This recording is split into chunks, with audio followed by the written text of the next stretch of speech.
আল্লাহ পাক বলে, বান্দা যখন আমাকে ডাকে আমি বান্দার একদম নিকটে, তার ঘাড়ের চাইতেও নিকটে। ওয়া নাহানু আকরাবু ইলাইহি মিন হাবলিল ওয়ারিদ। আমি আমার বান্দার সারা যে রগের উপরে তার মাথা, এর থেকেও আমি আমার বান্দার বেশি নিকটে। সুবহানাল্লাহ পড়ে। আমি তোমার কাছে, আমার কাছে মাপ চাও, যত বড় গুনাহ হোক। ওয়া ক্বালা রাব্বুকুম উদউনি আস্তাজিব লাকুম। তোমার প্রভু তোমাকে ডেকে বলেছে আমাকে ডাকো, আমি মাফ করে দেবো। সুবহানাল্লাহ। কত বড় কথা, আমাকে ডাকো, নিরাশ হয়েও না, হতাশ হয়েও না। আল্লাহর গজব বেশি না রহমত বেশি? আল্লাহর রহমত বেশি। হাদিসে কুদসির ভিতরে এসেছে, আল্লাহ পাক বলেছেন, কোন বান্দা যদি আমার দিকে এক বিগত অগ্রসর হয়, আমার রহমত তার দিকে এক হাত এগিয়ে যায়। কোন বান্দা যদি আমার দিকে হেঁটে আসে, আমার রহমত তার দিকে দৌড়ে যায়। বান্দা যখন আল্লাহর দরবারে দুহাত উঁচু করে চোখের পানি ফেলে দেয়, মুসলিম শরীফের হাদিসের ভিতরে এসেছে, গভীর রাত্রে, রাতের তৃতীয় অংশে আল্লাহ রাব্বুল আলামিন প্রথম আকাশে আসেন আর ডেকে বলেন, পৃথিবীতে আছো নাকি কেউ গুনাহ করে জীবন বরবাদ করে দিয়েছো, আমার কাছে মাপ চাও। ঋণগ্রস্ত আছো, অসুস্থ আছো, অপমানিত আছো, কে আছো মাজলুম, আমাকে ডাকো, আমার কাছে বলো, আমি ডাকে সাড়া দেব, জীবনের আশা পূরণ করে দেব। ওই সময় যেই সমস্ত লোকেরা কাঁদে তাহাজ্জুদের নামাজ পড়ে, আল্লাহ জিজ্ঞেস করেন ফেরেশতারা, অমুক অমুক দেশ অমুক অমুক বান্দারা কাঁদে কেন? ফেরেশতারা বলে, রব্বুল আলামিন তুমি তো ভালো করে জানো। আল্লাহ বলেন, জানি, তবুও তোমাদের মুখে শুনতে চাই। তারা বলে, রব্বুল আলামিন তোমার এই বান্দা গুনাহ করেছি, গুনার জন্য মাফ চায়, জাহান্নাম থেকে বাঁচতে চায়। আল্লাহ পাক বলেন, ফেরেশতারা আমার এই বান্দারা আমারে দেখেছে নাকি? বলে দেখে নাই। বলে আমার দোজখ দেখেছে নাকি? বলে না, তাও দেখে নাই। আমার বেহেশত দেখেছে নাকি? বলে না, তাও দেখে নাই। আল্লাহ পাক বলেন, ফেরেশতারা সাক্ষী থাকো, ওরা আমাকে দেখে নাই, আমার বেহেশত দোজখ কিছুই দেখে নাই, শুধুমাত্র আমার নবীর কথা, আমার কোরআনের কথা বিশ্বাস করে আরামের ঘুমকে হারাম করে যেভাবে তারা কাঁদতেছে, সাক্ষী থেকে যাও ফেরেশতারা, আমার রহমতের দরিয়ায় জোশ মেরেছে, আমার ওই ক্রন্দনরত বান্দাগুলিকে আমি আল্লাহ মাফ করে দিলাম। সুতরাং মুমিন বান্দা যারা, আল্লাহর মুমিন বান্দা যারা, এই ঈমানের কোয়ালিটি, এটাও হতাশায় নিরাশায় ভেঙে পড়বে না। গুনাহ তো মানুষই করে, গুনাহ হয়ে গেছে, মাপ চাও। তোমার গুনাহ কদ্দুর? তোমার গুনাহ যদি হয় পাহাড় সমান, আল্লাহর রহমত আকাশ সমান। জাহান্নামের কঠিন শাস্তি থেকে বাঁচতে হলে আল্লাহর প্রতি ঈমান আনতে হবে। আর ঈমান আনলে যে কোয়ালিটিগুলি হওয়া উচিত, সেগুলি আমি আপনাদের সামনে আলোচনা করছি। এরপর আরেকটি কোয়ালিটি হবে মুমিনের, তা হলো কঠোর কঠিন বিপদে অবিচল থাকবে, বিপদে ভেঙে পড়বে না। বিপদ আপদ, শত্রুতা, ক্ষয় ক্ষতি যা কিছু হয় সবই আল্লাহর পক্ষ থেকে, এটা মেনে নিতে হবে এবং ধৈর্য ধারণ করতে হবে। বিপদ মুসিবত শুধু উম্মতের জন্য নয়, দুনিয়ার সমস্ত নবীদের বিপদ এসেছে, হয় নাই? নবীদের বিপদ আসে নাই?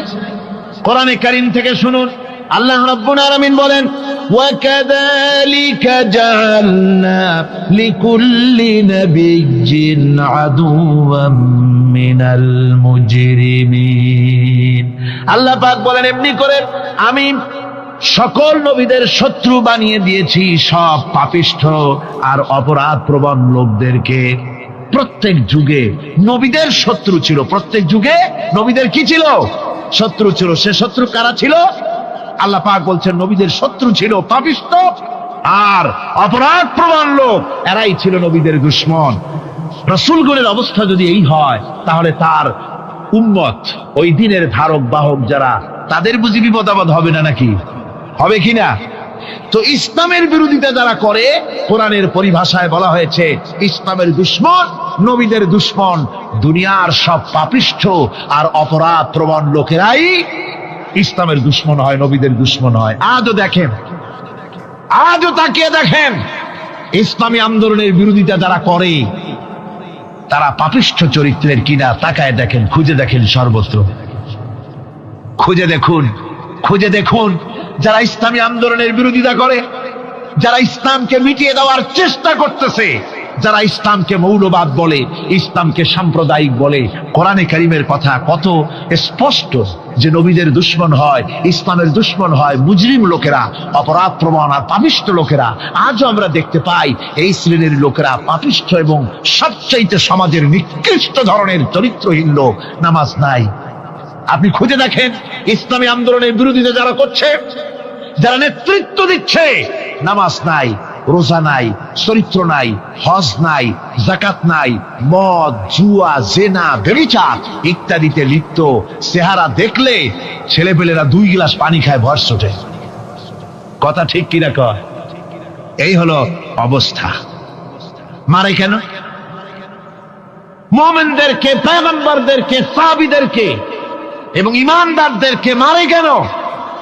তার কারণ হচ্ছে আল্লাহ রাব্বুল আলামিন বলেছেন, ওয়া মা নাকামু মিনহুম ইল্লা আইয়ুমিনু বিল্লাহিল আজিজিল হামিদ। কাফিররা ঈমানদার লোকদেরকে অন্য কোন অপরাধী নির্যাতন চালায় না, নির্যাতন চালায় শুধু এই কারণে যেহেতু মুমিন লোকেরা পরাক্রমশালী, আল্লাহ রাব্বুল আলামিনের দ্বীনকে কায়েম করতে চায়, তার উপরে ঈমান এনেছে, এই কারণেই তারা মারে। ঠিক কিনা কর?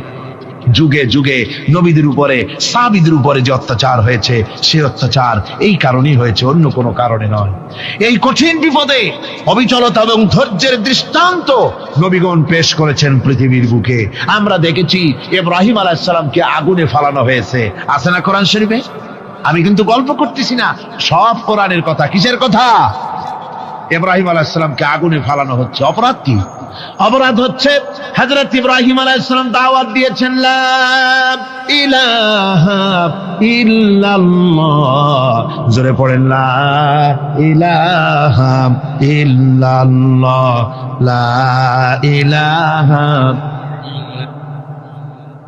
লা ইলাহা ইল্লাল্লাহ মুহাম্মাদুর রাসূলুল্লাহ।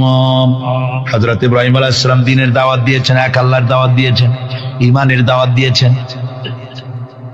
আর কোন অপরাধ ছিল না। নমরুদ সহ্য করতে পারলো না। কোরআনে কারীমের মধ্যে সব কথাগুলি আল্লাহ পাক এই জন্য বিধৃত করেছেন, এই জন্য কোরআনে কারীমের মধ্যে সব কথা উঠায় দিয়েছেন, যাতে করে মুমিনেরা বিপদ আসলে পরে যেন ঘাবড়ে না যায়। ইব্রাহিম আলাইহিস সালামকে আগুনে ফালানো হচ্ছে। ফেরেশতা বলছে, ইব্রাহিম তোমারে আগুনে ফালায় দাও, হতেছে আমার কাছে সাহায্য চাও, আমার কাছে ক্ষমতা আছে, আগুনগুলো উঠাইয়ে নমরুদের বংশ জ্বালায় দেব।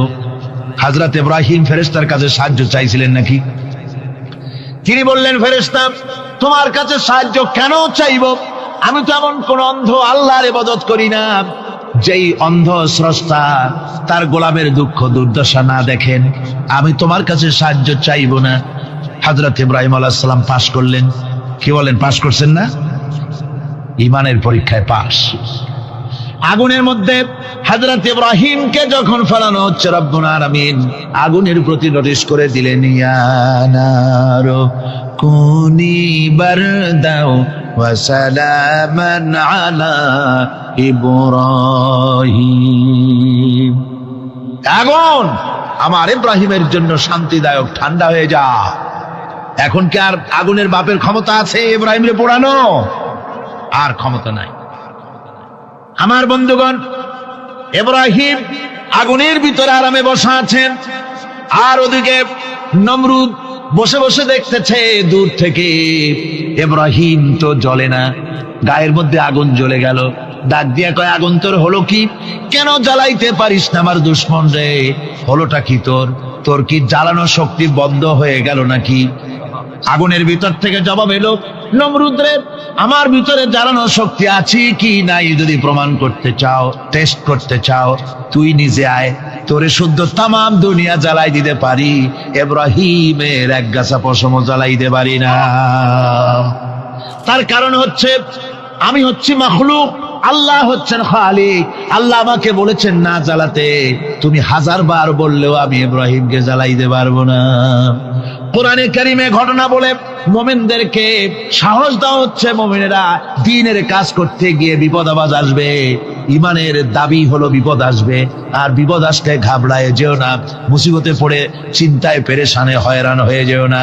বিশ্বকবি আল্লামা ইকবাল কি সুন্দর করে বলেছেন, আজ ভি হোক জু বিরাহিম কা ইমা पैदा आग कर सकती है एक अंदाज गुलिस्तां पैदा। ইব্রাহিমের ইমান যদি আজিও কোথাও হয় বিদ্যমান, করতে পারেন অগ্নিকুণ্ডে খুবসুরত এক গুলিস্তান। আজও যদি আগুনের ভিতরে কোন নমরুদ কোন ইব্রাহিমকে যদি ফেলে দেয়, আল্লাহ রাব্বুল আলামিন আজও আগুনকে ফুলের বাগান বানায়া দিবেন। সুবহানাল্লাহ। ভয় পাওয়ার কারণ নাই, চিন্তা করার কোনো কারণ নাই। আমার বন্ধুগণ, হযরতে হুদ আলাইহিস সালামকে যখন সমাজের লোকেরা, রাষ্ট্রের লোকেরা ঘিরে ফেলে দিল, সমাজ শক্তি, রাষ্ট্র শক্তি যখন তাকে ঘিরে ফেলে দিল, ষড়যন্ত্রের পাহাড় তুলে দিল, তারে মেরে ফেলে দিবে, হযরত হুদ দেশ থেকে তা পালায় গেলেন না, ভয় পেলেন না। হযরতে হুদ আলাইহিস সালাম বললেন, কোরআনে কারীমে হযরত হুদের কথা কোট করা হলো, ফাকিদুনি জামিআন সুম্মা লা তুনজিরুন। সম্মিলিতভাবে ষড়যন্ত্র করো আমার বিরুদ্ধে, সবাই মিলে ষড়যন্ত্র করো, সুম্মা লা তুনজিরুন, আর আমাকে এতটুকু অবকাশ তোমরা দিও না। ইন্নী তাওয়াক্কালতু আলাল্লাহি রাব্বি ওয়া রাব্বিকুম, আমি ভরসা করেছি সেই আল্লাহর উপরে, যার কুদরতি হাতের ভেতরে, যিনি আমাদের রব তোমাদেরও রব, আর যার কুদরতি হাতের ভিতরে তামাম পৃথিবীর জানগুলি যার হাতে, সে আল্লাহর উপরে ভরসা করেছি। ষড়যন্ত্র যদ্দূর আছে করতে থাকো, আমি ষড়যন্ত্র পরোয়া করি না। সুবহানাল্লাহ। এটাই হলো মুমিনের কোয়ালিটি। শুধু ঈমান, লা ইলাহা ইল্লাল্লাহু মুহাম্মাদুর রাসূলুল্লাহ, গরুর গোশত খাই, আর রবিউল মাস আসতে পরে ইয়া নবী সালাম আলাইকা, ইয়া রাসূল সালাম আলাইকা, তারপরে গরম গরম জিলাপি আর রসগোল্লা খাইলাম খুব বেশি করিয়া, এর নাম মুমিন নয়। মুমিন হচ্ছে তার চলায় ফেরায়, ওঠায় বসায় সাহসে তার এক আন্দাজ তৈরি হবে সে। আমার ভাইয়েরা, বিপদে অবিচলতা আমাদেরকে পয়গম্বরেরা শিক্ষা দান করেছেন। আমরা দেখতে পেয়েছি বিশ্বনবী জনাবে মুহাম্মাদুর রাসূলুল্লাহ সাল্লাল্লাহু আলাইহি ওয়াসাল্লাম হিজরতের রাত, কাফেররা চতুর্দিকে দাঁড়ানো, হযরত জিবরাইল এসে বলেন, ইয়া রাসূলুল্লাহ, হে কাফেররা চতুর্দিকে ঘিরে দাঁড়িয়েছে, গভীর রাত, এখন হাতে তাদের তরবারি, সকাল হলে পরেই তারা আপনাকে মেরে ফেলে দিবে, তাড়াতাড়ি ওঠেন, মদিনার দিকে চলে যান। আল্লাহ নবী ঘুমের থেকে জেগে হযরত আলীকে ডেকে বলেন, আলী, আল্লাহ অর্ডার করেছেন আমি মদিনায় চললাম, আমার বিছানার পরে আমার চাদর গায়ে দিয়ে শুয়ে থাকো। হযরত আলী বলেন, আল্লাহর হাবিব, আপনার চাদর গায়ে দিয়ে ঘুমিয়ে থাকবো, সকালবেলায় কাফির বেঈমানেরা আপনার বিছানার পরে আপনার চাদর গায়ে দেওয়া অবস্থায় আমি আলীকে তারা মুহাম্মদ মনে করবে, আর আমি আলীকে নবী মনে করে তারা তাদের তরবারি দিয়া কেটে কেটে টুকরা টুকরা করে আমারে বিদায় করে দেবে দুনিয়া থেকে। এতটুকুনো পরোয়া করি না, বরং আমার দিলের মধ্যে এটাই তৃপ্তি থাকবে যে আমি আলীর জীবনের বিনিময় আল্লাহর হাবিব দুনিয়ায় বেঁচে আছেন। যে ব্যক্তি বিদ্রোহ করেছে এবং দুনিয়ার জীবনকে অগ্রাধিকার দিয়েছে, তার জায়গা হচ্ছে জাহান্নাম। জোরে বলেন নাউজুবিল্লাহ। যে ব্যক্তি আল্লাহর সঙ্গে বিদ্রোহ করেছে আর পরকালের জন্য পাথর জোগাড় করে নাই, দুনিয়াকে অগ্রাধিকার দিল, পরকালকে ভুলে গেল, তার জায়গা হলো জাহান্নাম। وَأَمَّا مَنْ خَافَ مَقَامَ رَبِّهِ وَنَهَى النَّفْسَ عَنِ الْهَوَى فَإِنَّ الْجَنَّةَ هِيَ الْمَأْوَى। আর যে ব্যক্তি আপন প্রভুর সামনে উপস্থিত হওয়াকে ভয় করেছে এবং আপন প্রবৃত্তিকে লালসা মুক্ত করেছে, লালসার হাত থেকে রক্ষা করেছে, আল্লাহ রাব্বুল আলামিন কিয়ামতের দিন তার জন্য রেখে দিয়েছেন জান্নাত। তার জন্য কোন জায়গা? জান্নাত। আমাদেরকে পরকাল ভিত্তিক জীবন যাপন যদি করি, তাহলে কবরের জবাবগুলি খুব আসান হবে। আর যদি পরকাল ভিত্তিক জীবন যাপন না হয়, কবরটা মুসিবত হয়ে যাবে। হযরত ওসমান রাদিয়াল্লাহু তাআলা আনহু কবরের কাছে গিয়ে খুব কাঁদতেন। সাহাবায়ে কেরাম প্রশ্ন করেছেন, হুজুর, রাসূল করিম সাল্লাল্লাহু আলাইহি ওয়াসাল্লাম যখন জান্নাত ও জাহান্নামের ওয়াজ করেন কখনো তো এত বেশি আপনি কাঁদেন না যত বেশি কাঁদেন কবরের কাছে এসে। কারণ কি?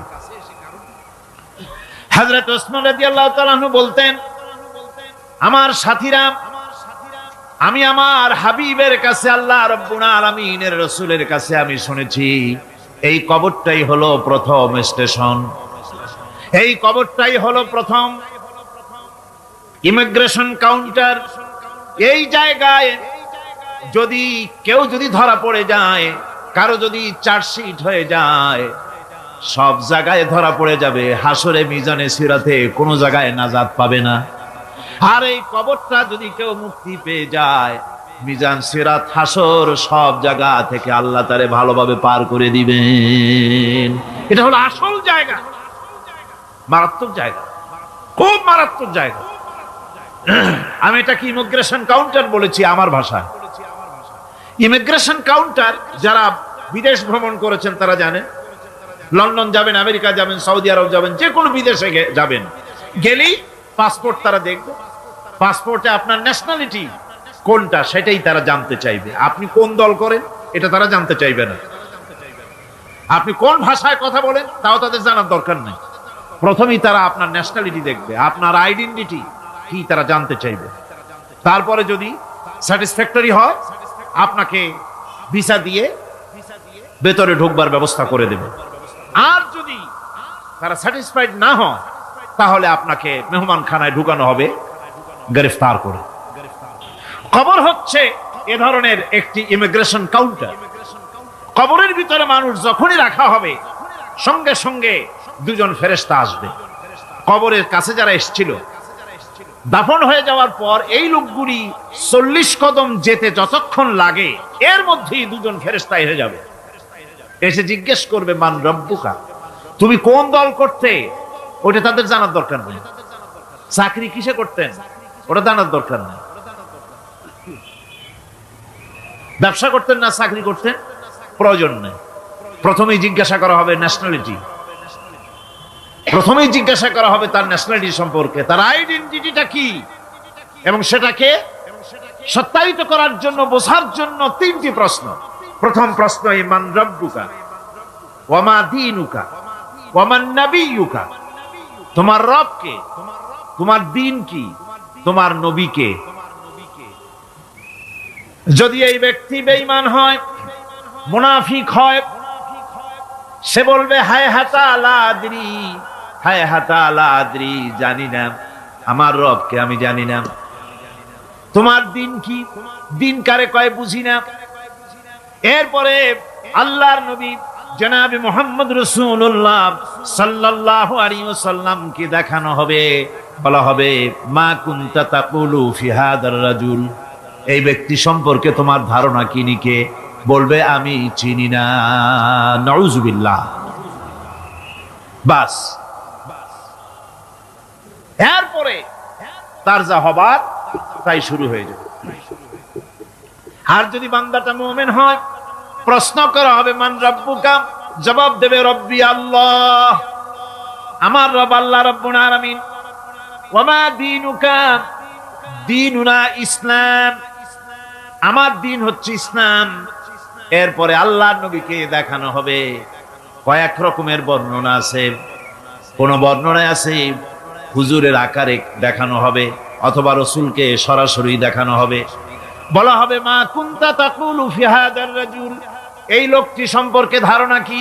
মুমিন ব্যক্তি বলবে হাদা নবিয়ুনা মুহাম্মাদুর রাসূলুল্লাহ সাল্লাল্লাহু আলাইহি ওয়াসাল্লাম, ইনি আমার তো সেই নবী মুহাম্মাদুর রাসূলুল্লাহ সাল্লাল্লাহু আলাইহি ওয়াসাল্লাম। আমরা যেন এই রকমের জবাব দিতে পারি, আল্লাহ কবুল করো। সকলে জোরে কোন আমিন।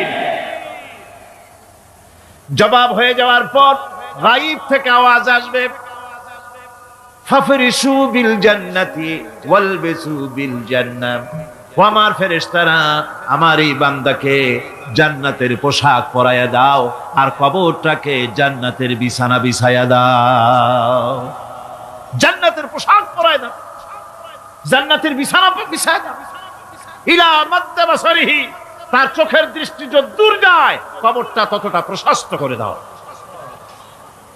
এরপর বেহেশতের পোশাক পরাইয়া বেহেশতের বিছানা বিছায়া ফেরেশতা বলবে নূম কানাউমুল উরুস, ঘুমিয়ে যাও। দুলামিয়া যেমন বাসর সজ্জায় নতুন বউ নিয়ে আরামে ঘুমায়, এরকম আরামে ঘুমায় যাও ইলা ইয়াউমিল কিয়ামা, কিয়ামত পর্যন্ত ঘুমায় থাকো, আরামে ঘুমিয়ে থাকবে। এরপরে সিংগায় ফুৎকার হবে, সিংগার ফুৎকারের আওয়াজে তার ঘুম ভেঙে যাবে, বলবে ইয়া ওয়াইলানা মান বা'থানা মিন মারকাদিনা, হায় আফসোস, আমার এত আরামের ঘুম থেকে কে আমাকে জাগ্রত করলো, আমার ঘুমটারে নষ্ট করলো কে? আওয়াজ আসবে হাদা মা ওয়াদার রহমান ওয়া সাদাকাল মুরসালুন, এটা হচ্ছে রহমানের সেই ওয়াদা, আর মুরসালিনরা নবীরা সত্য কথাই বলেছিলেন, সেই কিয়ামত অনুষ্ঠিত হচ্ছে। আমার বন্ধুগণ, সেজন্য এই দুনিয়ার মোহে পড়ে থাকলে পরে দুনিয়ায় যারা অগ্রাধিকার দিবে দুনিয়াকে পরকালের তুলনায়, জবাব দিতে পারবে না কবরের ভিতরে গিয়া। আর যারা পরকালকে অগ্রাধিকার দিবে, দুনিয়ার চাইতে পরকালকে বেশি অগ্রাধিকার দেবে, আর আল্লাহর ভয় কলিজার ভিতরে রাখবে, কবরের জবাব সঠিকভাবে দিতে পারবে, কিয়ামতের দিন আল্লাহ রাব্বুল আলামিন তাদের জন্য জান্নাত দান করবেন। জোরে বলেন আমিন। দুনিয়াটা হচ্ছে দুনিয়া যেখানে আমরা আসি। আমি আগেই বলেছি দুনিয়া হচ্ছে আদনা শব্দ থেকে এর উৎপত্তি হয়েছে, তুচ্ছ নিকৃষ্ট, এটার দাম নাই, এটার মূল্য নাই। হযরত ইবনে কাইয়িম রাহিমাহুল্লাহ নওয়ারাল্লাহু মারকাদাহু ওয়া জাআলাল জান্নাতা মাথওয়াহু, হযরত ইবনে কাইয়িম তিনি বলছেন, সুন্দর করে বলছেন দুনিয়া সম্পর্কে, মা মাদা ফিদ দুনিয়া আহলামুন ওয়া মা বাকিয়া মিনহা আমানি ওয়াল ওয়াক্তু বাইনাহুমা দাইউন। মা মাদা ফিদ দুনিয়া আহলামুন, জীবনের যে অংশ ফেলে এসেছি সেটা আজ একটা স্বপ্ন, ওয়া মা বাকিয়া মিনহা আমানি, আর জীবনের যে অংশ সামনে বাকি আছে সেটা এখন একটা আকাঙ্ক্ষা, ওয়াল ওয়াক্তু বাইনাহুমা দাইউন, আর এর মাঝখান থেকে সময় সব চলে যাচ্ছে। কত বড় কথা চিন্তা করেছেন? জীবনের যে অংশ ফেলে এসেছি তা আজকে স্বপ্ন, তা আজ কি বলেন? স্বপ্ন। আর সামনে যা আছে সেটা আকাঙ্ক্ষা, আর মাঝখান থেকে সময় সব চলে যাচ্ছে। এরপরে তিনি বলছেন ওয়ামান ইয়াসহাবিদ দুনিয়া ইয়াকুন মিসলা কাবিদিন আলাল মাই খালাতুহু ফুরুজুল আসাবিঈ। দুনিয়াদারের অবস্থা হচ্ছে এই, কেউ যদি দুই হাতে পানি খামসায় ধরে, দুই হাতে কি ধরছে বলেন? দুই হাতে পানি খামসায় ধরেছে, খুব মজবুত করে ধরেছে, 2 মুঠ পানি, বলেন থাকবে কতটুকু? কতটুকু থাকবে? 1 ফোঁটাও থাকবে না, কারণ তার আঙ্গুলের ফাঁক তার সাথে খেয়ানত করবে, আঙ্গুলের ফাঁক দিয়া পানিগুলি সব বেরিয়ে চলে যাবে। সুতরাং দুনিয়া যারা চায় তারা ঠিক পানি খামসায় ধরলে পানি যেমন হাতের ভেতর থেকে খেয়ানত করে চলে যায়, যারা দুনিয়া চায় দুনিয়াও তাদেরকে এভাবে ফাঁকি দিয়ে চলে যায়। তবুও দুনিয়ার মায়া মানুষের এত বেশি। আল্লাহর নবী বলেন লাউ কানা লি ইবনি আদামা ওয়াদিন মিন যাহাবিন লাহাব্বা ইয়াকুনা লাহু সারিন, এই পৃথিবীতে যদি কাউকে একটা মাঠ ভরে যদি সোনা দেওয়া যায়, লোকটা বলবে রব্বুল আলামিন, আমি যদি আরেকটা মাঠ এরকম সোনা ভরা পেতাম, দ্বিতীয় আরেকটা মাঠ দেওয়া হলে আবার বলবে যদি তৃতীয় আরেকটা মাঠ সোনা ভরে যদি পেতাম। নবীজি বলেন ওয়ালা ইয়ামলাউ জাওফু ইবনু আদামা ইল্লা তুরাব, মানুষের পেট 3.5 হাত মাটি ছাড়া, কবরের মাটি ছাড়া মানুষের পেট ভরবে না। আরো চাই, আরো চাই, চাওয়ার কোনো শেষ নাই। মানুষ এভাবে করে দুনিয়ার মহব্বতে এমনি পাগল হয়ে যায়, শুধু দুনিয়ার মহব্বত, পরকালকে বেমালুম ভুলে যায়। আমি কিন্তু এই কথা বুঝাতে চাই নাই যে পরকালের মহব্বতে, পরকালের ভয়তে বা পরকালের জন্য দুনিয়া আপনি বাজার ঘাট, বেচা কিনা, ব্যবসা বাণিজ্য সবকিছু ভুলে যান, না তা নয়, ভুল বোঝার কোনো কারণ নাই। পরকালকে অগ্রাধিকার দিতে হবে। মানে দুনিয়াটা চিরস্থায়ী জায়গা নয়, চিরস্থায়ী হচ্ছে কোনটা? আখিরাত। চিল্লা এখন কোনটা? সুতরাং এখানে যা করতে হবে, আখিরাতে জবাবদিহিমূলক জীবন যাপন করতে হবে। আপনি ব্যবসা করবেন, ওজনে কম দিতে পারবেন না, আপনি খাদ্যে ভেজাল দিতে পারবেন না, চুরি করতে পারবেন না, ডাকাতি করতে পারবেন না, জেনা করতে পারবেন না, বদমাশি করতে পারবেন না, মদ খেতে পারবেন না, সন্ত্রাসী হতে পারবেন না, হাইজ্যাকার হতে পারবেন না, চাঁদাবাজ হতে পারবেন না, মুনাফাখোর হতে পারবেন না, আপনি চোরা কারবারি হতে পারবেন না, ঘুষখোর হতে পারবেন না, সুদখোর হতে পারবেন না। এই সব কাজ পরকালকে বিশ্বাস করলেই এ সমস্ত কাজ থেকে মানুষ বিরত থাকতে পারে। কথা ঠিক কিনা? এটাই হচ্ছে। সুতরাং এই পৃথিবী থাকবে না, এটা কি চিরকাল থাকবে না? এর একটা পরিসমাপ্তি ঘটবে। যেমন করে সারা বছর লেখাপড়া করার পর কলেজে, বিশ্ববিদ্যালয়, মাদ্রাসায়, হাই স্কুলে, সব জায়গায় সারা বছর লেখাপড়া করার পর যেমন পরীক্ষা দেওয়ার একটা দিন আসে, সারা বছর ব্যবসা করার পর হিসাব নিকাশ করার যেমন একটা সময় আসে, সারা মাস চাকরি করার পর বেতন পাওয়ার যেমন একটা দিন আসে, সারা জীবন চাকরি করার পর পেনশন পাওয়ার যেমন একটা সময় আসে, অনুরূপ ভাবে এই দুনিয়া যেদিন শেষ হয়ে যাবে, আল্লাহ নির্ধারিত সময় শেষ হয়ে যাওয়ার পর একটা সময় আসবে যখন আল্লাহ রব্বুল আলামিন সব শেষ করে দিবেন, লন্ডভন্ড হয়ে যাবে, কিছুই থাকবে না। কোরআনে কারিমে আল্লাহ সব বলেছেন, কোরআনে সব আল্লাহ বলে দিয়েছেন। আল্লাহ পাক বলেন এই পৃথিবীর সব কেমন ভাবে ধ্বংস হবে তার চিত্র আল্লাহ পাক কোরআনে কারিমে তুলে ধরেছেন। ইযাস সামাউ ফাতারাত ওয়া ইযাল কাওয়াকিবু তাসারাত ওয়া ইযাল বিহারু ফুজ্জিরাত ওয়া ইযাল কুবুরু বু'সিরাত। যখন আকাশসমূহ দীর্ণ বিদীর্ণ হয়ে যাবে, তারকাগুলি বিক্ষিপ্ত হয়ে ছিটকে পড়বে, আর সমুদ্রগুলি উচ্ছ্বসিত হয়ে পড়বে, কবরগুলি সব তার ভেতরে যা আছে উদ্গীরণ করে দেবে, তারকাগুলি স্থিমিত হয়ে যাবে। এরপরে সমস্ত আকাশগুলি কিতাবের পৃষ্ঠার মতো একটার পরে একটা ঠাস ঠাস করে পড়তে থাকবে, চূর্ণ বিচূর্ণ হয়ে ভেঙে চুরে একাকার হয়ে যাবে। পাহাড়গুলিকে উড়িয়ে দেওয়া হবে, চন্দ্র এবং সূর্য একাকার হয়ে যাবে। আল্লাহ রাব্বুল আলামিন বলেন ফাইদা বারিকাল বাসার ওয়া খাসাফাল কমার ওয়া জুমিআশ শামসু ওয়াল কমর। চক্ষু যখন বিস্ফারিত হয়ে যাবে, চাঁদ যখন তার আলো হারিয়ে ফেলবে, সূর্য যখন তার আলো হারিয়ে ফেলবে, চাঁদ আর সূর্য সব একাকার হয়ে যাবে, সেই সময়ের অবস্থাটা কি চিন্তা করো। মানুষ হয়রান হয়ে দৌড়াদৌড়ি করবে। ওয়াহুমিলাতিল আরদু ওয়াল জিবালু ফাদুক্কাতা দাক্কাতান ওয়াহিদা। জমিন এবং পাহাড়গুলির মধ্যে আল্লাহ রাব্বুল আলামিন সংঘর্ষ বাঁধিয়ে দিবেন, পাহাড়গুলি ভেঙে চুরে টুকরা টুকরা হয়ে যাবে, পাহাড়গুলি উঁচু করে জমিনের উপরে আছাড় মেরে আল্লাহ রাব্বুল আলামিন ভেঙে চুরে চুরমার করে দিবেন। সুবহানাল্লাহ। ওয়া তাকুনুল জিবালু কালইহনিল মানফুস।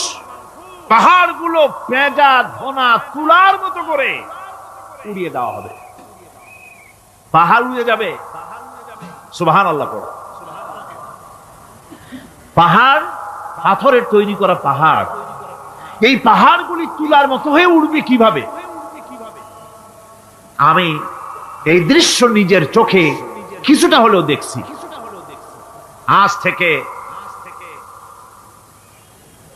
10 দিন আগে আমি ইতালি সফর করে এসেছি। ইতালির রাজধানী রোম। রোম প্রাচীন সভ্যতার লালন ভূমি। কোরআনে কারিমে সূরায়ে রোম রয়েছে, এই রোম সেই রোম। এখানের বাদশার কাছে রাসূল করিম সাল্লাল্লাহু আলাইহি সাল্লাম হেরাক্লিয়াসের কাছে চিঠি পাঠিয়েছিলেন, সেই রোম। 12 থেকে 15 হাজারের মতো বাংলাদেশি মুসলমান সেখানে আছে। জুমার দিন যেদিন আমি গেলাম তার পরের দিনই জুমা ছিল।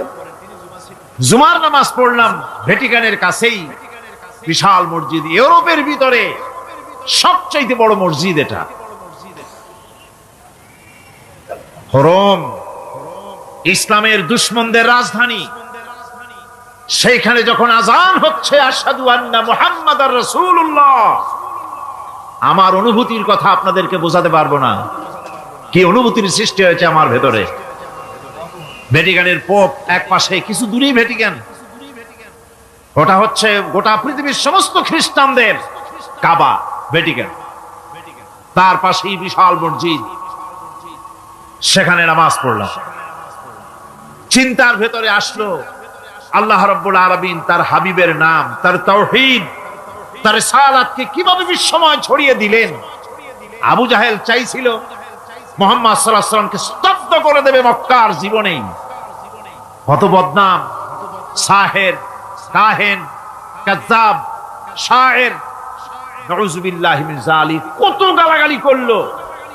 আর আল্লাহ শোনালেন, হাবিব চিন্তার কোনো কারণ নাই, ওয়ারাফা'না লাকা যিকরাক, আমি আপনার প্রশংসা বিশ্বময় ছড়িয়ে দেব।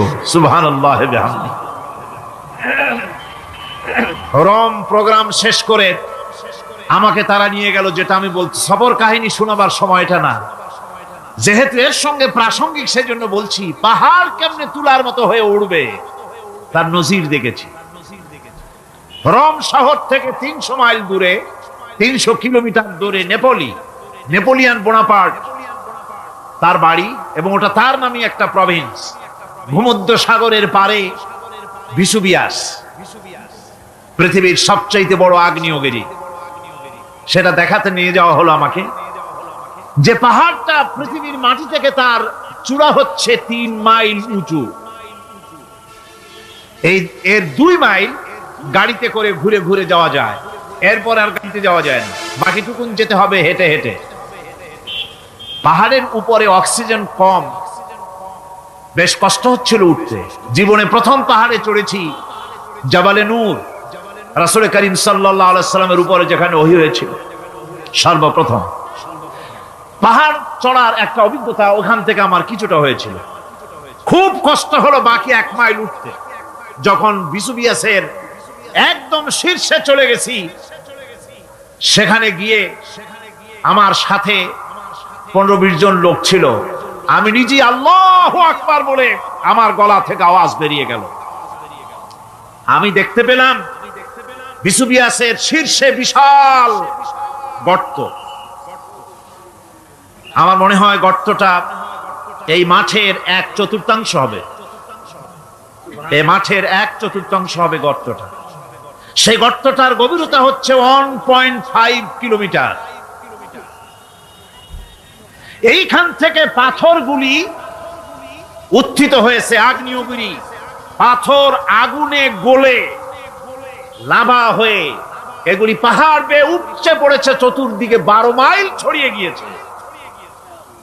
আমার মনে পড়লো ওয়াকুদুহান নাস ওয়াল হিজারা, জাহান্নামের আগুনের ইন্ধন হবে মানুষ আর পাথর। আমি সেখানে সেজদায় পড়ে গিয়া কানলাম আর বললাম, আল্লাহ জাহান্নামের আগুন হারাম করে দিও আমাদের জন্য। পাথর কিভাবে গললো, গলে পাথরগুলি গলে পুড়ে চতুর্দিকে পড়েছে আর ছিটকেছে, চতুর্দিকে ছিটকে পড়েছে। সেই পাথরগুলি ছিটকে ছিটকে যেগুলি পুড়ে পড়েছে সেগুলিকে দূরে সাদা রঙের বলে মনে হয়, কোনোটা সাদা কোনোটা কালো, মনে হয় যেন তুলার মতো হয়ে পড়ে আছে চতুর্দিকে। 1944 সনে তৃতীয়বারের মতো ভিসুভিয়াস অগ্নিগিরি যে অগ্নি উৎপাত করে, তাতে আশেপাশের 12 মাইল এলাকা এফেক্টেড হয়ে যায়। পাথরগুলি গলে এভাবে বিধ্বস্ত করে দিয়েছে। এখান থেকে এখানে জোহরের নামাজ, আসরের নামাজ আমরা পড়লাম, আল্লাহর কাছে খুব দোয়া করলাম।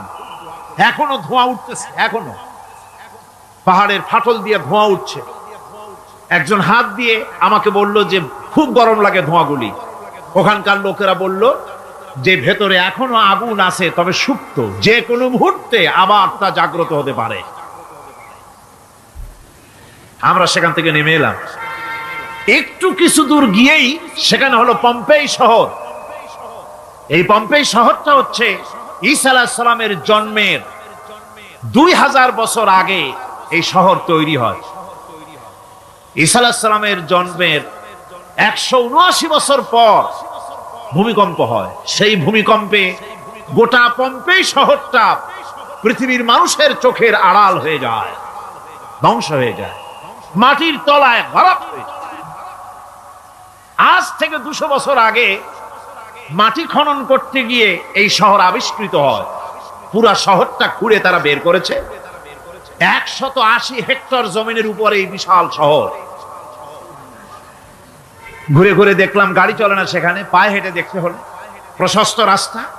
আজ থেকে 4000 বছর আগের মানুষেরা রাস্তা বানাতে জানতো পাথর দিয়ে, এবং রাস্তার দুধারে তাদের ছিল ফুটপাত, পানির ব্যবস্থা, নগরায়নের সব রকমের সুযোগ সুবিধা।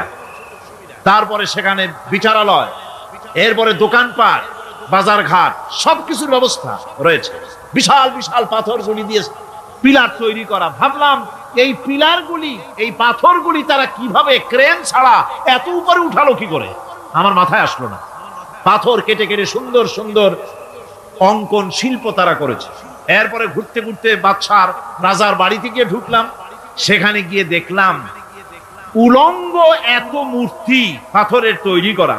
পাথর কেটে কেটে দেওয়ালে যৌন মিলনের এমন কোন অশ্লীল ছবি নাই যা তারা সেখানে তৈরি করে নাই। উলঙ্গ মূর্তি আর উলঙ্গ যৌন মিলনের অসংখ্য ছবি দিয়ে এই এলাকা ভরা। তখন আমি বুঝলাম আল্লাহর গজব হওয়ার কারণটা কি, এই শহরটা মাটির নিচে গরক হয়ে যাওয়ার কারণটা কি।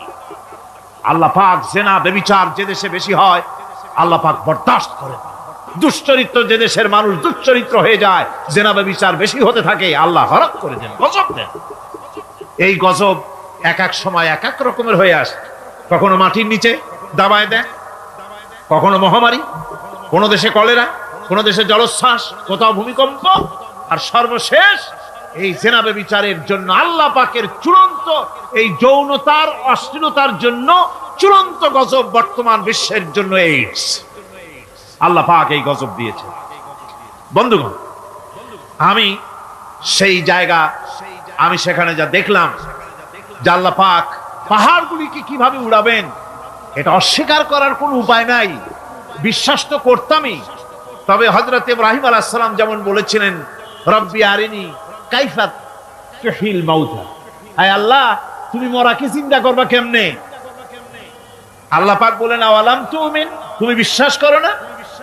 ইব্রাহিম আলাইহিস সালাম বললেন বালা, অবশ্যই বিশ্বাস করি, ওয়ালাকিন লিয়াতমাইন্না কলবি, যদি চোখে দেখতাম তাহলে আমার অন্তরাত্মা খুব ঠান্ডা হতো। আল্লাহ রাব্বুল আলামিন চোখে দেখায় দিলেন জিন্দা কেমনে মুর্দা হবে, মুর্দা কেমনে জিন্দা হবে, আল্লাহ দেখায় দিলেন। পাহাড় উড়ায় দিবেন আল্লাহ রাব্বুল আলামিন। একথা কলিজার মধ্যে এটার উপর ঈমান বিশ্বাস, কিন্তু আল্লাহ চোখে দেখাইছেন, ঈমান আরো মজবুত হয়েছে, যা ছিল আরো মজবুত হয়েছে। সুবহানাল্লাহ। আল্লাহর ভয়তে কলিজা কেঁপেছে। আমি পাহাড়ের উপরে কেঁদেছি, যার যার হয়ে কেঁদেছি। বন্ধুগণ, আল্লাহ সুবহানাহু ওয়া তাআলা এই জন্য বলেছেন কুল সিরু ফিল আরদ, আমার জমিন ঘোরো, ভালো করে দেখো, কাইফা কানা আকিবাতুল মুকাজ্জিবিন, মহাসত্যকে যারা অস্বীকার করেছে তাদের পরিণতি আমি কি করে দিয়েছি, এগুলি চোখে ভালো করে তাকায় দেখো। আমার বন্ধুগণ, সুতরাং এই পৃথিবীর অবসান হবে, এই পৃথিবী ধ্বংস হবে, এই পৃথিবী চূড়ান্ত ভাবে শেষ হয়ে যাবে। হ্যাঁ, আরেকটি কথা বলতে হয়, সেটা হচ্ছে যে এই রোম থেকে আরেকটু দূরে 900 মাইল দূরে হচ্ছে সিসিলি। 900 মাইল দূরে, সেখানে এই সিসিলি মুসলমানেরা শাসন করেছিল 350 বছর। সেই সিসিলিতে রয়েছে 360টা মসজিদ মুসলমানদের করা। সমস্ত মসজিদগুলি আজ তালা বন্ধ, একটা মসজিদও খোলা নাই। সেখানকার মুসলমানেরা ওয়াজ শুনতে এসেছিল রোমে। আমি তাদের জন্য পরামর্শ দিয়েছি যে গভর্নমেন্টের কাছে তোমরা দাবি জানাও যে অন্তত একটা মসজিদের দরজা আমাদের জন্য খুলে দাও। রোমের অবস্থানরত প্রবাসী বাংলাদেশি মুসলমানেরা আমাকে বলেছে তাদের অনেকের বাড়ি চট্টগ্রামেও আছে, আমাকে বলেছে তাদের চোখে পানি আসছে বলার সময় যে চিরঙের তাফসীর মাহফিল যখন আসে কলজেটা কাঁদতে থাকে যাওয়ার জন্য। তো যাওয়া তো সম্ভব না এত দূর থেকে, আমাদের সালাম বলে দিবেন যত লোক আসবে, আর আমাদের জন্য দোয়া করতে বলবেন যেন এই রোমের ভিতরে আমরা ইসলামের আদর্শের ভিত্তিতে আমরা যেন চলতে পারি। আপনারা দোয়া করুন তাদের জন্য। ভাইরা আমার, এই পৃথিবী একদিন পরিসমাপ্তি ঘটবে এবং আল্লাহর দরবারে আমাদেরকে উঠতে হবে এবং সেখানে আমাদের বিচার হবে। সেখানে আমাদের কি হবে? বিচার হবে। আল্লাহ পাক বিচারটাকে নির্ভুল করার জন্য, সঠিক করার জন্য প্রত্যেকের গলায় আমলনামা ঝুলায় রাখছে, এখানে রেকর্ডের ব্যবস্থা করা হয়েছে। আল্লাহ পাক বলছেন ওয়া কুল্লা ইনসানিন আলজামনাহু তাইরাহু ফি উনুকিহি ওয়া নুখরিজু লাহু ইয়াওমাল কিয়ামাতি কিতাবান ইয়ালকাহু মানশুরা। আল্লাহ পাক বলেন প্রত্যেকের ভালো মন্দ কর্মফল, কর্মলিপি আমি তার গলায় ঝুলায় রেখেছি। কিয়ামতের দিন সে নিজের কাছে স্পষ্ট সব দেখতে পারবে, কোনো জিনিস বাদ পড়বে না। তার গলায় তার আমলনামা ঝুলানো আছে, সব রেকর্ড হতেছে। আমরা যা করছি সবগুলি রেকর্ড হয়ে যাচ্ছে। বর্তমান বিজ্ঞানীরা আবিষ্কার করেছে যে মানুষের শরীরের ভিতরে ডিএনএ আছে, রক্তের ভিতরে ডিএনএ, এটা একটা কোডর। মানুষের রক্তের ভিতরে ডিএনএ আছে। যেমন তার ব্রেনের ভিতরে কতগুলি কোষ আছে, এক একটা কোষ এক এক ধরনের কাজ করে, অনুরূপ ভাবে তার শরীরের ভিতরে রক্তের ভিতরে ডিএনএ আছে। এই ডিএনএটা কি? এই ডিএনএটা হচ্ছে, এই ডিএনএ একটা কম্পিউটারের মতো কাজ করতেছে। লোকটা কি করবে, কোথায় যাবে, সে ভালো হবে মন্দ হবে কি হবে, সব তার ডিএনএর মধ্যে রেকর্ডকৃত আছে। এটা বোঝার জন্য একটা সুন্দর দৃষ্টান্ত দেওয়া যায়। যেমন এই কাগজটাকে আপনারা মনে করুন একটা গাড়ির একটা ব্লুপ্রিন্ট, একটা গাড়ির ব্লুপ্রিন্ট। এখানে লেখা আছে গাড়ি কিভাবে তৈরি হবে। এই কাগজটা নিয়ে ঘরের মধ্যে রেখে দিলেন।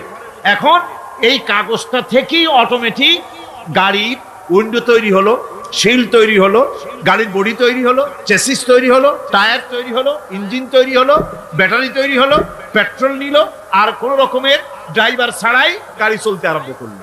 এই কথাটা যদি মনের মাথার মধ্যে আনতে পারেন যে এটা কিভাবে হইতে পারে, এতে লেখা অনুযায়ী যেভাবে হওয়া যদি সম্ভব হয়, অনুরূপ ভাবে মানুষের রক্তের ভিতরে ডিএনএ এরা আবিষ্কার করেছে। এর ভিতরে মানুষের ভালো মন্দ, কোথায় যাবে কি করবে, সবকিছুর মধ্যে রয়েছে। কোরআনে কারিমে আল্লাহ রাব্বুল আলামিন, আমি গত বছরও বলছিলাম যে বিজ্ঞানের আবিষ্কার যত বাড়বে কোরআন বোঝা মানুষের জন্য তত সহজ হবে। কোন সুবহানাল্লাহ। কোরআন বোঝা মানুষের জন্য তত সহজ হবে। সুতরাং মানুষের গলার সাথে আল্লাহ পাক বলছেন যে একটা আমলনামা আমি ঝুলাই দিয়েছি তার গলার সাথে, সে যা করতেছে ওখানে সব লিপিবদ্ধ হচ্ছে, কম্পিউটারাইজড, কম্পিউটারের মতো এগুলি সব গ্রহণ করতেছে। এগুলি কিয়ামতের দিন তার সামনে হাজির করা হবে।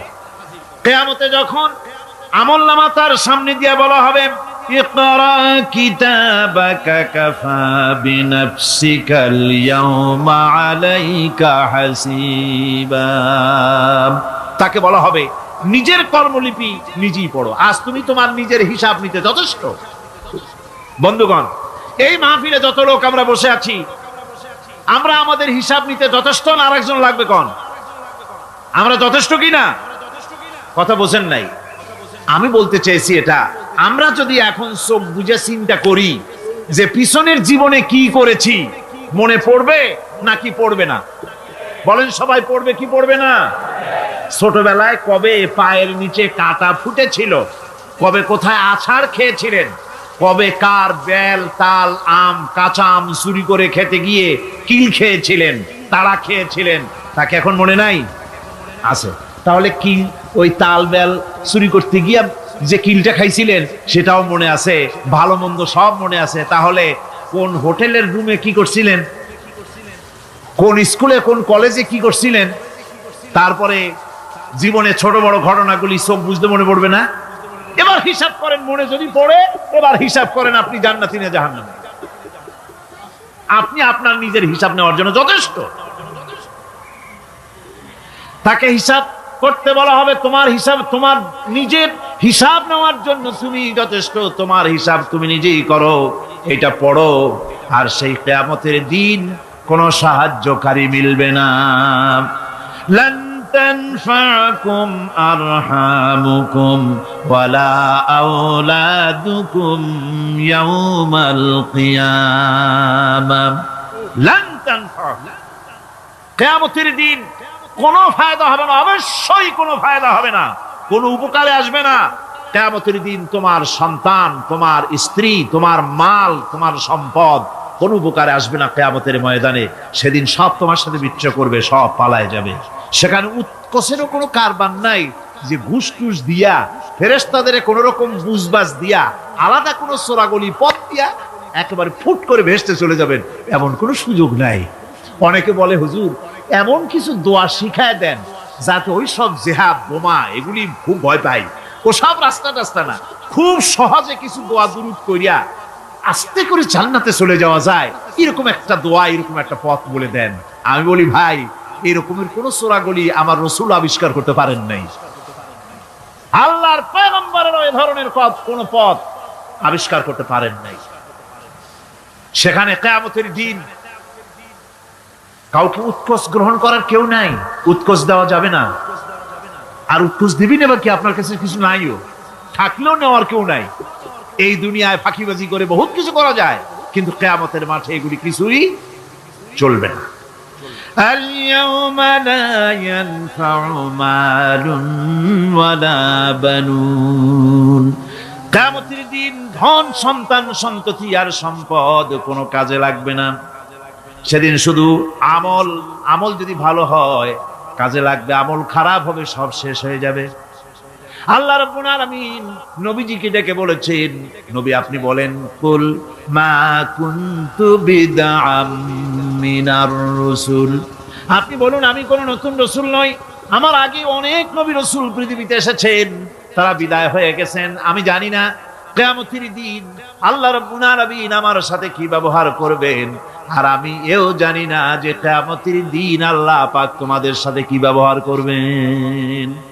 এই আয়াত নাযিল হওয়ার পর আল্লাহর হাবিব তার মেয়েকে ডাকলেন, জামাইকে ডাকলেন, নাতিদেরকে ডাকলেন, আহলে বাইতদেরকে ডাকলেন, আর বললেন, ও আমার মেয়ে, কলিজার টুকরা ফাতেমা গো, শোনো, কেবলমাত্র আয়াত নাযিল হয়ে গেল, আল্লাহ পাক আমাকে শুনাইছেন, কিয়ামতের দিন আমি জানি না আমার সঙ্গে কি ব্যবহার করা হবে, আর এও জানি না যে তোমাদের সাথে কি ব্যবহার করা হবে।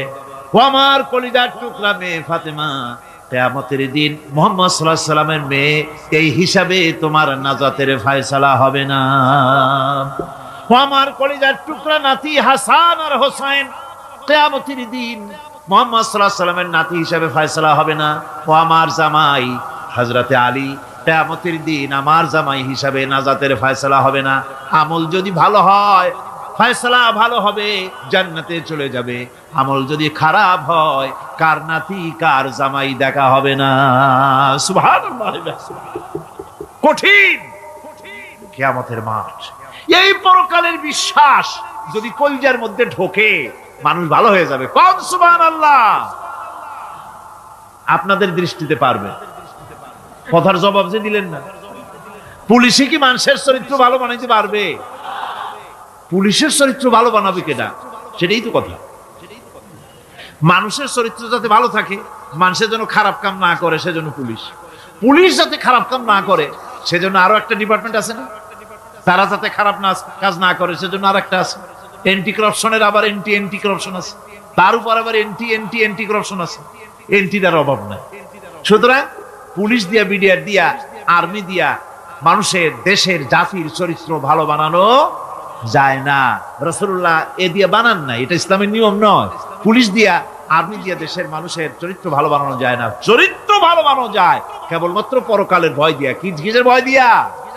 ওই যে মক্কার জীবনে ওই সমস্ত মানুষগুলি যারা চুরি করত, ডাকাতি করত, জিনা করত, বদমাশি করত, যারা শয়তানি করত, যারা মানুষকে খুন করত, এই মানুষগুলি এত ভালো হয়ে গেল, যারা চুরি ছেড়ে দিল, ডাকাতি ছেড়ে দিল, জেনা ব্যভিচার ছেড়ে দিল, এত ভালো হয়ে গেল, পৃথিবীর মধ্যে সেরা মানুষ তারা হয়ে গেলেন। জোরে বলেন সুবহানাল্লাহ। নবীর সাহাবীরা পৃথিবীর শ্রেষ্ঠ সন্তান, নবীর সাহাবীরা পৃথিবীর সেরা মানুষ, তাদের চাইতে সেরা মানুষ নবীদের পরে আর কেউ হতে পারে না। জোরে কোন সুবহানাল্লাহ। নবীর পরে পৃথিবীতে শ্রেষ্ঠ মানুষ কারা? সাহাবায়ে কেরাম রিদওয়ানুল্লাহি তাআলা আলাইহিম আজমাইন। ওনারা তো কুফরের মধ্যে ছিলেন, শিরকের মধ্যে ছিলেন, চুরি ডাকাতি জেনা ব্যভিচার এমন কোন পাপ নাই যা করা হয়নি। তারপরে যখন আল্লাহর নবীর কাছ থেকে তাওহীদ, রিসালাত ও আখিরাতের দাওয়াত পেলেন, কি সোনার মানুষ এক একজন হয়ে গেলেন। সুবহানাল্লাহ। যারা ছিলেন নারীর সতীত্বের জম, তারা হয়ে গেলেন নারীর সতীত্বের পাহারাদার। যারা মানুষের মাল চুরি করত, ডাকাতি করত, তারা রাতভর মানুষের মালের পাহারা দিল, মানুষের রক্তের পাহারা দিল। সুবহানাল্লাহ বিহামদি। রক্ত ও সম্পদের পাহারা দিল। রাসূল বললেন, খায়রুল কুরুনে কারনি, সর্বশ্রেষ্ঠ যুগ তো আমার যুগ।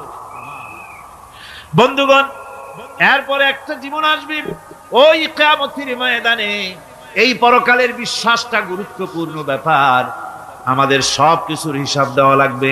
আল্লাহ পাক বলেন, ইন্নাস সামআ ওয়াল বাসারা ওয়াল ফুআদা কুল্লু উলাইকা আনহু মাসউলা। নিঃসন্দেহে মানুষের শ্রবণ শক্তি, দর্শন শক্তি এবং তার অন্তঃকরণের কল্পনা সম্পর্কে আল্লাহ রাব্বুল আলামিনের কাছে জিজ্ঞাসিত হতে হবে। কান দিয়া কি করেছিলা, চোখ দিয়া কি করেছিলা, মুখ দিয়া কি করেছিলে, হাত দিয়ে কি করেছিলে, সবকিছুর জবাব আল্লাহ রাব্বুল আলামিনের কাছে দিতে হবে। সবটার জবাব দিতে হবে, কোনো কিছু বাদ যাবে না। এমনকি মনের ভিতরে যে কল্পনা আমরা করি, এই কল্পনার হিসাবও আল্লাহর দরবারে দিতে হবে। কোরআনে কারীম বলছেন, ওয়া ইন তুবদু মা ফি আনফুসিকুম আও তুখফুহু ইউহাসিবকুম বিহিল্লাহ। মনের ভিতরে তুমি যেটা কল্পনা করো সেটা প্রকাশ করো, অথবা তুমি গোপন রাখো, যাই তুমি করো না কেন, আল্লাহ রাব্বুল আলামিন এর হিসাবও তোমার কাছে নেবেন। ফায়াগফিরু লিমান ইয়াশাউ ওয়া ইউআযযিবু মান ইয়াশাউ ওয়াল্লাহু আলা কুল্লি শাইইন কাদির। মহান আল্লাহ পাক বলেন, করার পর তোমার মনের ভিতরে কি কল্পনা করেছিলে ওইটার হিসাব আমি নেব। হিসাব নেওয়ার পর যারে খুশি ক্ষমা করে দেব, যাকে খুশি শাস্তি প্রদান করব। সবকিছুর উপরে আল্লাহ রাব্বুল আলামিন শক্তিমান, সব তিনি করতে পারেন, সমস্ত কুদরত রয়েছে তার।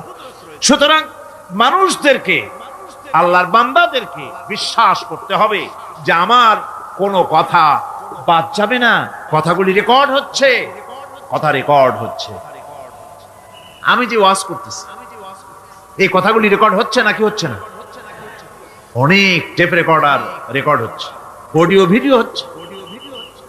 আজ থেকে 50 বছর পর যদি এই রেকর্ড বাজানো হয়, আমাকে যদি বলা হয় যে আপনি অমুক জায়গায় অমুক কথা বলেছেন, আমি যদি বলি না আমি কথা বলি নাই, তারপরে যদি রেকর্ড বাজানো হয়, তাহলে আমি কথা যে বলি নাই যদি বলি, তাহলে এটা ধরা পড়বে না? সেখানে ধরা পড়বে না? তাহলে এই মানুষের কথা প্লাস্টিকের ফিতায় রেকর্ড করে 50 বছর, 100 বছর, 200 বছর, 500 বছর যদি প্লাস্টিকের ফিতায় এটাকে চলচ্চিত্র করে অথবা টেপ রেকর্ডারে করে যদি ধরে রাখা যায়, এই বুদ্ধিটা কে দিলেন কন্ত দেখি? সবাই কন্যা এই বুদ্ধিটা দিলেন কে? যে আল্লাহ রাব্বুল আলামিন মানুষের মাথায় বুদ্ধি দিলেন, যার দ্বারা সে মানুষের কথাবার্তা, অ্যাক্টিভিটি সব ধরে রাখতে পারে। সেই আল্লাহ রাব্বুল আলামিন বুঝি আপনার আমার কথা এবং আপনার আমার অ্যাক্টিভিটিসকে তিনি বুঝি ধরে রাখতে পারবেন না কিয়ামত পর্যন্ত? পারবেন কি না? সেজন্য রাব্বুল আলামিন বলেন, মা ইয়ালফিযু মিন কাওলিন ইল্লা লাদাইহি রাকীবুন আতীদ। সমস্ত কথা রেকর্ড হচ্ছে। সুবহানাল্লাহ কোন জোরে! সমস্ত কথা রেকর্ড হচ্ছে, একটা কথাও বাদ যাবে না। মুখ আছে বলি কথা বলবেন তা না, হিসাব করে কথা বলতে হবে। গীবত গাওয়া যাবে না, মিথ্যা কথা বলা যাবে না, মিথ্যা ওয়াদা করা যাবে না। মিথ্যা ওয়াদার তো মৌসুম এসে গেছে। কি কোন বোঝেন কথা? হ্যাঁ, মিথ্যা ওয়াদার মৌসুম এসে গেছে। এখন মৌসুমে বাহার, মিথ্যা বলার। কত সুন্দর সুন্দর ওয়াদা, সোনা দিয়া রাস্তা বানায় দেবো। অভুক্ত মানুষদের বলা হয় না খেয়ে মরবেন না, কিন্তু কি খেয়ে মরবে তাও কয়। আমরা যদি যাইতে পারি তাহলে মটকির মতো রসগোল্লা বানাই, গরুর গাড়ির চাকার মতো জিলাপি বানাই, খাইতে গিয়ে হা করে চিত হয়ে থাকবে। কত রঙিন রঙিন কথা। মিথ্যা ওয়াদার সময় এসেছে। ভাইরা আমার, পরকাল যদি বিশ্বাস করে সেই ব্যক্তি কিছুতেই মুখ আছে বলেই যা খুশি বলবে না, পরনিন্দা করবে না, পরচর্চা করবে না, হাত আছে বলেই যা তা লিখবে না। ঘটনা হইল একটা, লিখলো আর একটা। কলম একটা আছে বলেই যা খুশি তা লেখা যায় না, মুখ আছে বলেই যা খুশি তা বলা যায় না, চোখ আছে বলেই যা খুশি তা দেখা যায় না। গরু খাওয়া জায়েজ করা হয়েছে বলে গরুর লেজ থেকে মাথা পর্যন্ত পাইকারি দরে সব খাওয়া যায় না। গরু খাওয়া হারাম না হালাল? হালাল। পাইকারি দরে লেজ থেকে মাথা পর্যন্ত সব খাওয়া হালাল না। ওর মধ্যে আল্লাহ কিছু হারাম রেখে দিছে, সেগুলোকে বাইসে খাইতে হবে। আল্লাহ দেখতে চান পাইকারি দরে জমের খাওয়া খাও না আমার হারাম গুলি বাদ দিয়া খাও, নিষেধ করা গুলি বাদ দিয়া খাও।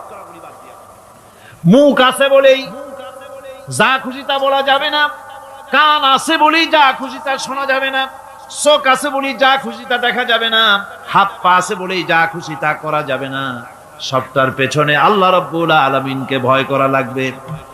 মহান আল্লাহ রাব্বুল আলামিন বলে, বান্দারে তোমার সমস্ত কার্যাবলী এমনকি তোমার চাহনিটা পর্যন্ত কার দিকে কি নিয়তে তাকায়ছো কেউ জানে না, আমি আল্লাহ রাব্বুল আলামিন জানি।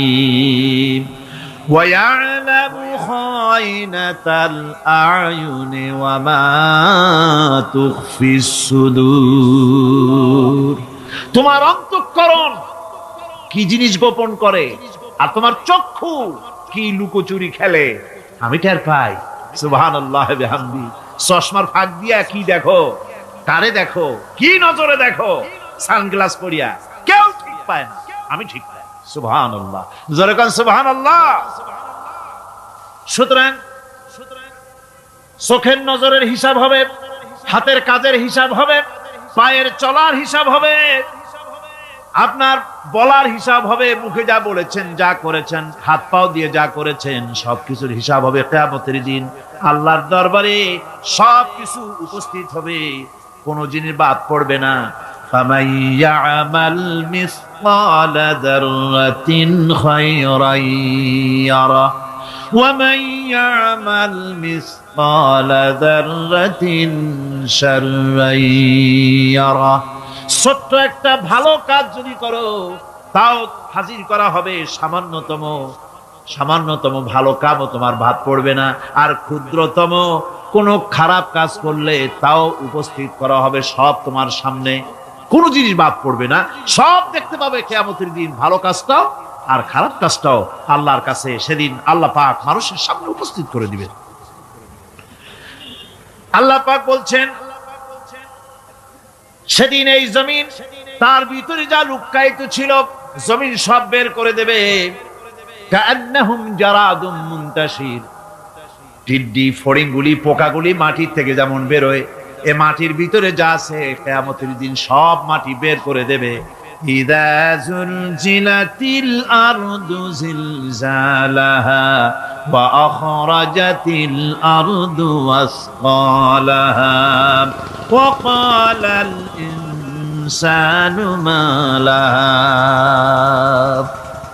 এ জমিনকে ঝাঁকি মারা হবে প্রবল এক ঝাঁকুনি, প্রবল এক ঝাঁকুনিতে এই পৃথিবীর মধ্যে যা কিছু আছে সব বেরিয়ে যাবে। সুবহানাল্লাহ কইতে ইচ্ছা করে না মিয়ারা? এক ঝাঁকুনিতে পৃথিবী সব বের করে দেবে। মানুষ হয়রান হয়ে বলবে, কি হয়েছে, এ মাটির হলোটা কি? আমার বন্ধুগণ, মানুষ হয়রান হয়ে গিয়ে বলবে, মাটির কি হলো? আল্লাহ রাব্বুল আলামিন বলেন ইয়াউমাইযিন তুহাদ্দিসু আখবারাহা বিআন্না রাব্বাকা আওহালাহা। জমিনের উপরে যা ঘটেছে জমিন তা সব বের করে দেবে, সব প্রকাশ করে দেবে। আর এটা এই জন্য হবে যেহেতু তার রবের হুকুম হয়েছে, তার রব হুকুম করেছে বের করে দে। জমিনের ভিতরে আছে যা সব বেরিয়ে যাবে, আকাশ ভেঙে পড়বে, পাহাড় উড়ে যাবে, জমিনের ভিতরে যা আছে সব উপরে চলে আসবে, পৃথিবীতে সব শেষ, কিচ্ছু নাই, আকাশ নাই, পাহাড় নাই, সমুদ্র নাই, সব একাকার, চন্দ্র নাই, সূর্য নাই, তারকা নাই, গ্যালাক্সি নাই, মহাশূন্য নাই, সব শেষ। আল্লাহ রাব্বুল আলামিন সমস্ত ফেরেশতাদেরকে শেষ করে দিবেন, সকলের মওত হয়ে যাবে, কেউ আর থাকবে না। এমনকি হযরতে আজরাইল মালাকুল মউত তিনিও থাকবেন না, সব আল্লাহ রাব্বুল আলামিন মৃত্যু করে দিবেন। এরপরে আল্লাহ রাব্বুল আলামিন একা তিনি বলবেন ইয়া দুনিয়া, ইয়া দুনিয়া আইনা আনহারুকি, এ পৃথিবী তোর সেই সমুদ্রগুলি কোথায়, নদীগুলি কোথায়? ইয়া দুনিয়া আইনা আশজারুকি, হে দুনিয়া তোমার গাছগুলি কোথায়, এত বন বনানি এত গাছ ছিল। ইয়া দুনিয়া আইনা জিবালুকি, হে পৃথিবী তোর জমিনে যত পাহাড় ছিল পাহাড়গুলি কই? যত স্বৈরাচার ছিল জমিনের উপরে, যারা স্বৈরাচারী মনোবৃত্তি নিয়ে মানুষ ধ্বংস করেছে, দেশ ধ্বংস করেছে, মায়ের বুক খালি করেছে, ওই স্বৈরাচারগুলি কই? কোনো জবাব নাই। আল্লাহ পাক এর পরে বলবেন লিমানিল মুলকুল ইয়াউম, কার রাজত্ব আজকে? রাজত্বটা কার?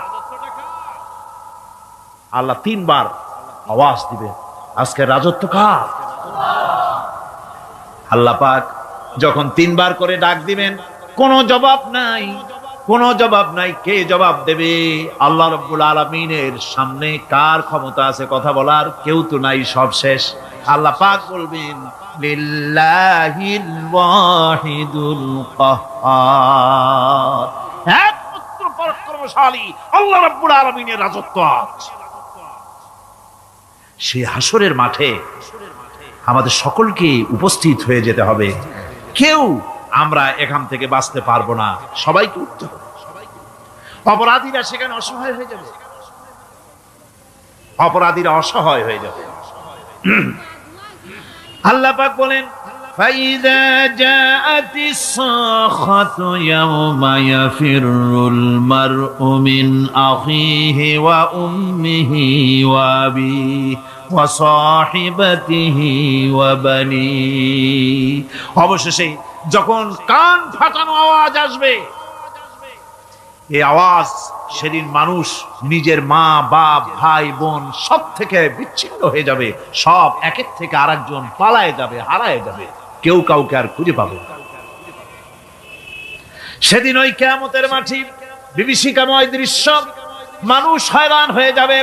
মাথার এক হাত অথবা অর্ধ মাইল অথবা এক বিগত এতটুকুন উপরে ওই প্রকাণ্ড সূর্যটার তাপ আসবে, গুনাহগারের মাথার চান্দি ফেটে গিয়া মগজগুলি গলে গলে নাক কান দিয়ে বেয়ে পড়তে লাগবে, জিহ্বাটা কুকুরের মতো ঝুলে নাভিস্থল পর্যন্ত পড়ে যাবে, মাটিটা সূর্যের উত্তাপে তামার মতো গরম হয়ে যাবে, সারা হাসর জুড়ে আওয়াজ হবে পানি পানি পানি।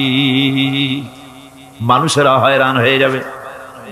সেই হাসরের ময়দানে এই চরম কষ্টের ভিতরে আল্লাহ রাব্বুল আলামিন বলেন সেদিন দুটো ভাগ হয়ে যাবে, একদল মানুষের চেহারা আলোয় ঝলমল হয়ে যাবে, আর একদল মানুষের চেহারাগুলি কালো হয়ে যাবে। উজুহু ইয়াওমাইযিন মুসফিরাতুন দাহিকাতুন মুস্তাবশিরা ওয়া উজুহু ইয়াওমাইযিন আলাইহা গাবারা। আল্লাহ পাক বলেন এক শ্রেণীর মানুষের চেহারা হাস্যোজ্জ্বল ঝলমলে হয়ে যাবে, আর এক শ্রেণীর মানুষের চেহারাগুলি কালো হয়ে যাবে। তারহাকুহা কাতারা উলাইকা হুমুল কাফারাতুল ফাজারা। হাস্যোজ্জ্বল, স্বচ্ছন্দপূর্ণ, সুন্দর, উজ্জ্বল ঝলমলে চেহারা হবে ঈমান আনার কারণে, পরকালকে বিশ্বাস করার কারণে, আল্লাহ এবং রসুলের কথা অনুযায়ী জীবন যাপনের কারণে চেহারাটা উজ্জ্বল হয়ে যাবে। আর আল্লাহর নাফরমানি, রসুলের নাফরমানি, পরকালকে অস্বীকার করার কারণে কাফের গুলির চেহারা, মুনাফিক গুলির চেহারা কালো হয়ে যাবে। তাদেরকে আলাদা করে দেওয়া হবে। আমতাজুল ইয়াওমা আইয়ুহাল মুজরিমুন, মুজরিমদেরকে আলাদা করে দেওয়া হবে, দুইটা ভাগ হয়ে যাবে। এই চরম অবস্থা সৃষ্টি হবে কিয়ামতের ময়দানে। সেদিন রাসূল করিম সাল্লাল্লাহু আলাইহি ওয়াসাল্লাম উম্মতের জন্য সুপারিশ করবেন। সেই সুপারিশ যেন আমাদের করতে পারেন, সেজন্য আমাদেরকে তৈরি করতে হবে, সে ধরনের যোগ্য আমাদেরকে বানাতে হবে। বন্ধুগণ, এই পরকালীন জীবন, এর সম্ভাবনা, এটা যে হবে এবং সেই পরকালে আমাদের সকলকে যে উঠতে হবে, কিয়ামতে আল্লাহর কাছে জীবনের সবকিছুর জবাবদিহি করতে হবে, এই ভীতি সৃষ্টি করতে চায় আল্লাহ পাক মানুষের ভেতরে। আল্লাহ পাকের চাইতে মানুষের কল্যাণকামী আর কেউ আছে? চিল্লায় কোন আল্লাহর চাইতে, বিশ্ববাসীর সৃষ্টি জগতের কল্যাণকামী আল্লাহর চাইতে, রাসূলের চাইতে বেশি কেউ কি আছে? সে আল্লাহ পাক সব বলে দিলেন, ওপেন সিক্রেট করে দিলেন, সব গোপন ফাঁস করে দিলেন। কেমনে বিচার হবে, কেমনে কিয়ামত অনুষ্ঠিত হবে, কেমনে কি হবে, সব খুলে খুলে আল্লাহ পাক বলে দিলেন আমাদেরকে ভালো হওয়ার জন্য।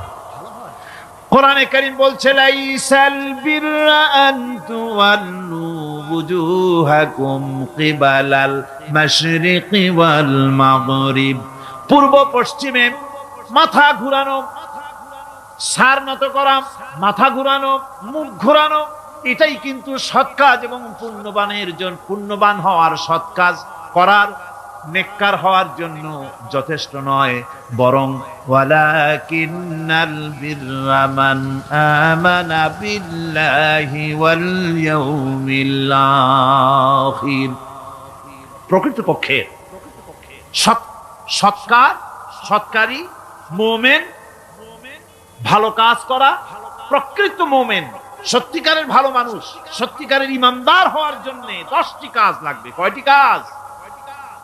10টি কাজ লাগবে। সেই 10টি কাজের একটি কাজ গত বছর আপনাদের খেদমতে আরজ করা হয়েছে, 2টি বলা হয়েছে, বাকি আজকে বললাম আর একটা, হয়ে গেল 3টা। বাকি আছে কয়টা?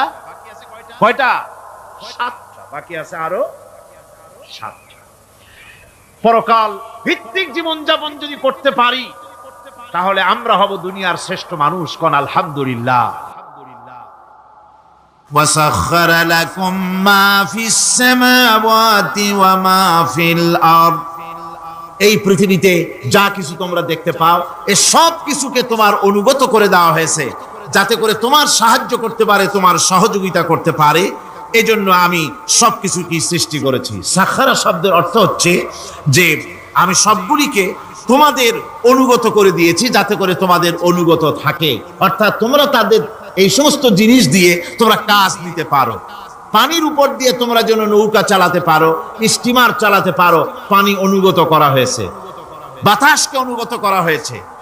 পৃথিবীর সব কিছুকেই আমি অনুগত করে দিয়েছি তোমাদের, যাতে করে তার দ্বারা তোমরা কাজ নিতে পারো। অন্যত্র আল্লাহ বলছেন, আল্লাহুল্লাযী খালাকাস সামাওয়াতি ওয়াল আরদা ওয়া আনজালা মিনাস সামাই মাআন ফাআখরাজা বিহি মিনাস সামারাতি রিজকান লাকুম। আল্লাহ হচ্ছেন তিনি, আল্লাহ রাব্বুল আলামিন হচ্ছেন তিনি, যিনি আকাশ সৃষ্টি করেছেন, যিনি জমিন সৃষ্টি করেছেন, এবং ঊর্ধ্বদেশ থেকে, মেঘমালা থেকে তোমাদের জন্য বৃষ্টি বর্ষণ করেছেন, এবং সেই বৃষ্টি দিয়ে মাটির ভিতর থেকে ফসল উদ্গত করে তোমাদের খাবারের বন্দোবস্ত করেছেন। তিনি হচ্ছেন আল্লাহ পাক।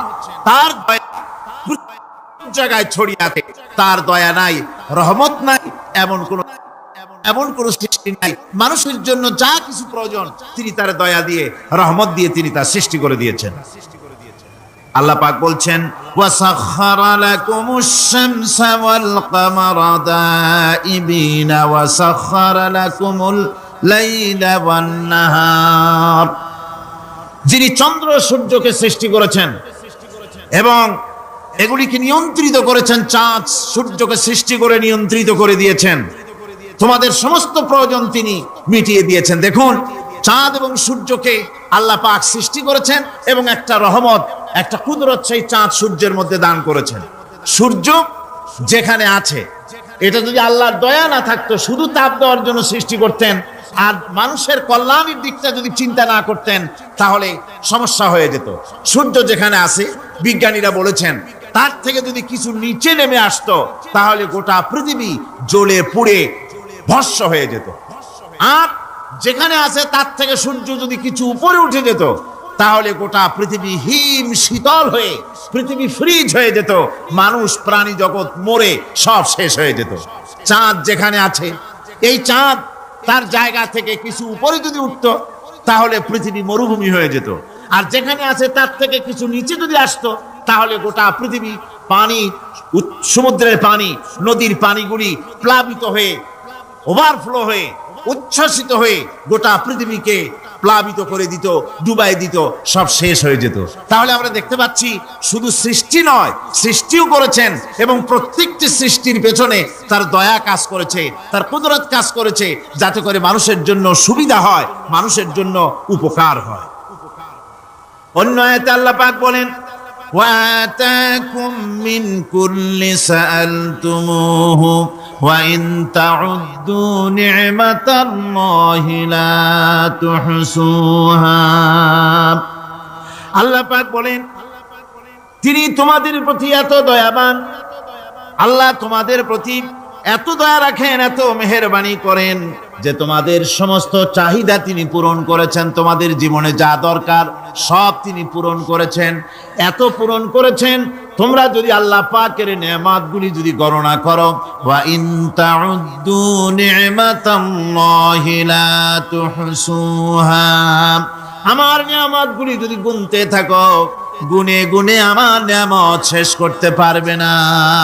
সুবহানাল্লাহ ওয়া বিহামদি, আমার নিয়ামত গুনে শেষ করতে পারবে না, এত নিয়ামত আমি আল্লাহ রাব্বুল আলামিন দান করেছি। সুতরাং প্রকৃত কথা হচ্ছে যে মানুষ বড় অকৃতজ্ঞ, মানুষ সমস্ত নিয়ামতকে, নিয়ামতের শুকর আদায় করে না, নিয়ামত বোঝেও না। উলাইকা কাল আনাম, চোখ আছে, চোখ দিয়া সব দেখে, কিন্তু আল্লাহর নিয়ামত গুলি দেখে উপলব্ধি করার ক্ষমতা নাই। খায় জনমের খাওয়া, কিন্তু খাওয়ার পরে কার খানা খাইলো, কার দেওয়া খানা খেলো, এরপরে এতটুকুন শুকরিয়াও আদায় করে না। তো চোখ থাকতে দেখে না, অন্তর থাকতে চিন্তা করে না, কান থাকতে হক শোনে না। আল্লাহ পাক বলেছেন, উলাইকা কাল আনাম, এরা হলো জানোয়ারের মতো। কিসের মতো বলুন? আল্লাহ বলেন না বালহুম আদাল, শুধু জানোয়ারের মতো না, বরং জানোয়ারের চাইতেও নিকৃষ্ট। জোরে কোন নাউজুবিল্লাহ। যাদের চোখ থাকতে দেখলো না, কান থাকতে শুনলো না, অন্তঃকরণ থাকতে বিবেচনা করলো না, এরা চতুষ্পদ জানোয়ারের মতো। আল্লাহ পাক বলছেন, আর রহমান আল্লামাল কোরআন, এই কোরআন শিক্ষা দিয়েছেন রহমান, যিনি দয়ার সাগর, যিনি মানুষের সব প্রয়োজন মিটিয়েছেন। কোরআনের মতো একটা বড় প্রয়োজন তিনি মিটাবেন না, তা কি হতে পারে? জোরে হতে পারে? মানুষ সৃষ্টি করলেন, অথচ মানুষের চলার পথ দিলেন না।